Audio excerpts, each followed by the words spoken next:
পঞ্চম রোজা উপলক্ষে আজ আর বাসায় ইফতারি বানাই নাই। আজ ইফতারিতে হালিম খাবো রুটি দিয়ে আর ভোর রাতের জন্য স্পেশাল খাবার। সো হ্যালো এভরিওয়ান, আসসালামু আলাইকুম। কেমন আছেন আপনারা সবাই? দেখতে দেখতে আমাদের 5টি রোজা কমপ্লিট হয়ে গেল। আর আজ জামাই বলতিছে যেহেতু হালিম খাবে রুটি দিয়ে ইফতারির সময়, প্রতিদিন কিন্তু ভাজা পোড়াও ভালো লাগে না, আর ভাজা পোড়াটা অনেক বেশি ক্ষতি। প্রথমেই ঘুমের থেকে উঠে ডালটা একটু ভিজিয়ে নিলাম, হালিমের ভিতরে যে ডালটা থাকে ওইটা ভিজিয়ে রেখে, যেহেতু বিরিয়ানি রান্না করব মুরগির, এই কারণে একটু পেঁয়াজ দিয়ে এর মধ্যে মুরগির মাংস একটু আদা রসুন আর লবণ দিয়ে একটু ভেজে নিলাম। অল্প একটু ভাজা হয়ে গেলে এর মধ্যে দিয়ে দিয়েছি একটু মরিচের গুঁড়া আর হচ্ছে বিরিয়ানির মশলা।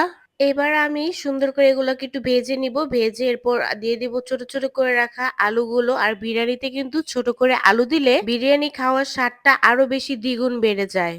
এরপর আলুটা দিয়ে এরপর আবার একটু নেড়েচেড়ে একটু মিক্স করে একটু ভাজা ভাজা করব। ভাজা ভাজা করেই তারপর দিয়ে দিব পরিমাণ মতো একটু পানি। পানিটা দিয়ে কিছুক্ষণ ঢেকে রেখে মাংসটা আলুটা সুন্দর করে একটু সিদ্ধ করে নিব। এই দুইটা যখন প্রায় একটু সিদ্ধ হয়ে এসেছে তখন দিয়ে দিব একটু পাউডার দুধ গুলে রেখেছি আর একটু টমেটোর সস। ব্যাস হয়ে গেল। এরপর এটা বসিয়ে দিয়েছি। আর এদিকে যেহেতু হালকা গরমও পড়ে যাচ্ছে, এখানে জামাইকে দিয়ে এসির কভারটা খুলিয়ে ফেললাম। আর এদিকে যেহেতু আমি ফ্রিজে আম সংরক্ষণ করেছিলাম, ওইখান থেকে আমটাও বের করে নিলাম। এরপর এদিকে আমার মাংসটাও হয়ে গিয়েছে। এরপর আমি এটা থেকে মাংসগুলো তুলে রেখে ওই কষানোর ঝোলের মধ্যেই পোলাওর চালটা দিয়ে দিলাম। এরপর পোলাও চালটা একটু ভাজা ভাজা করছিলাম, করে পরিমাণ মতো একটু লবণ দিলাম। এরপর দিয়ে দিলাম বলকানো গরম পানি, দিয়ে নেড়েচেড়ে পোলাওগুলো সুন্দর করে পানির সাথে মিক্স করে ঢেকে দিলাম। কয়েক মিনিট পর যখন পোলাওর চালটা একটু হয়ে গিয়েছে, এর পর্যায়ে আমি দিয়ে দিলাম আমার তুলে রাখা মাংসগুলো দিয়ে নেড়েচেড়ে দিয়ে দিলাম কয়টা কাঁচামরিচ আর দিয়ে দিলাম কয়টা মটরশুঁটি আমি আগে থেকে সিদ্ধ করে রেখেছিলাম, আর একটু পরিমাণ মতো ঘি।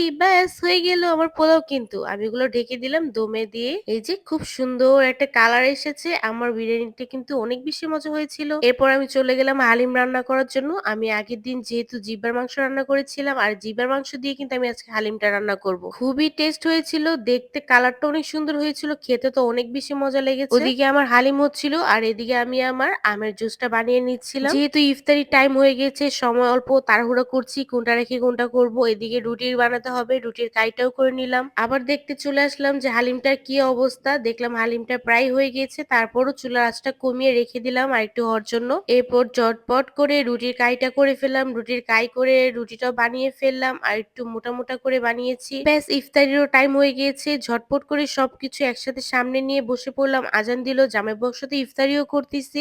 গতদিন খাওয়াইছিলাম পেঁপের জুস আর আজকে খাওয়াচ্ছি আমের জুস। সে তো অনেক বেশি মজা পাচ্ছে, খেয়ে বলতেছে খুবই মজা হয়েছে দুইটা জুসই। এরপর দুজনে ফল ফ্রুট খেয়ে হালিম নিয়ে নিলাম। এই তো আমার জামাই হালিমগুলো সুন্দর করে সাজাচ্ছে। হালিমটা অনেক বেশি মজা হয়েছিল, আমি বাইরের কেনা হালিমের থেকে বেশি মজা হয়েছে, অনেক বেশি টেস্ট। আর রুটি দিয়ে খেতে তো আরো বেশি মজা লাগছিল। এই যে আমার জামাই জানতো, সে লেয়ার করে খাচ্ছিল, খেয়ে বলতেছে এত মজা, সে আবার আমাকেও খাওয়াই দিচ্ছিল, দেখো দেখো কি মজা। তো এই হচ্ছে আমার পঞ্চম দিনের ব্লগ। আশা করি আপনাদের ভালো লেগেছে। যদি আপনাদের ভালো লাগে অবশ্যই বেশি বেশি করে লাইক কমেন্ট শেয়ার করে দিবেন। আপনারা আজকে কি দিয়ে ইফতারি করেছেন অবশ্যই সুন্দর সুন্দর কমেন্টে জানাতে পারেন। সবাই ভালো থাকবেন। সবাইকে আল্লাহ হাফেজ।